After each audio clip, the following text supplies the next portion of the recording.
It's 7:30 a.m. Your alarm wakes you up as you start another day in your life. You get out of bed, walk to your closet, put on some clothes, and head down for breakfast. Drink a cup of joe and head out to the garage and off to work. After work, you drive home, park your car, eat some dinner, watch some TV and shower, and then go to sleep. Then, the next day starts this cycle all over again, and again, and again. All this repetition in routine in our daily lives has influenced the way we live. More importantly, the house that we live in. See, the house we live in has evolved from a simple hut where there was minimal space and a maximum number of usages to a much more elaborate structure with walls and accessories that define certain functions in that space. Has this current model for a house proved effective in the ever-changing world we live in? In today's social media and cloud-driven world, we have to stop and take a step back to look at ourselves. With technology and social media, we are being social through the virtual world and not actually in person. These are all the issues Blockhouse is proposing to solve. Blockhouse is a new way to organize a house through the abstraction of organization, more specifically in the 3 F's: form, function, and flow. Inspired by a child playing with toy building blocks, this abstraction is achieved through the endless organization and reorganization of those blocks as the color or size of the blocks do not matter to a child. The end product is defamiliarized, still representative of the same building, but is unique every time. So why not apply the same concept where we take the layout of a typical house, in this case 3, for our 40-foot diameter planet, and reorganize them without consideration of what volume of space should go next to the other. This will change the way we view program organization, especially in spaces that have developed generalized patterns of circulation, like a house.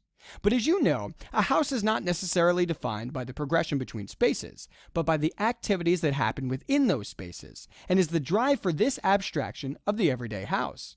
This is what Blockhouse is proposing to solve. Let's start with the site, a 40-foot diameter planet. The peripheral view of an average Joe is about a 14-foot radius from any point on the planet.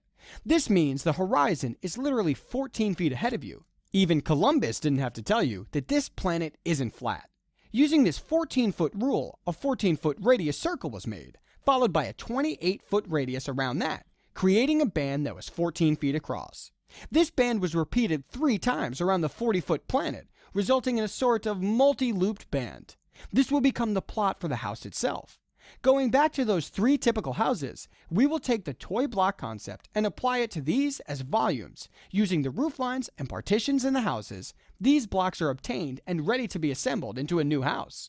And just like those toy blocks, these blocks were arranged without attention to the program in the space, but by the variation in roof lines when placed on the new plan. When this new plan is projected back onto the planet, the curvatures of the land further defamiliarize the blocks as they no longer had volumes touching face to face. The curvatures also created a natural sense of privacy, since you can't see more than 14 feet away. The base of each block is also sunken into the planet, allowing for a flat surface as well as an increase in the angle between spaces. For these reasons, walls are no longer needed for the separation of spaces.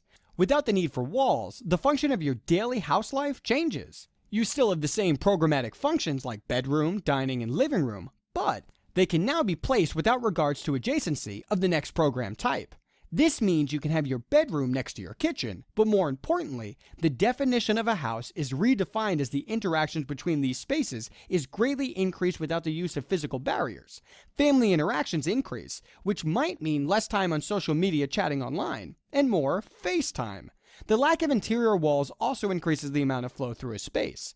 Hierarchy of program is lost as there is no longer an entrance or exit to the spaces, as well as the absence of a formal entrance to the house itself.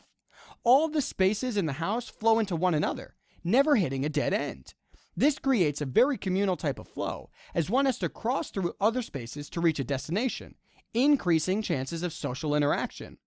All this makes up the concept of Blockhouse, where the defamiliarization of form, function, and flow break down the typical house today by bringing back social interactions and the concept of what makes a house a home. Family.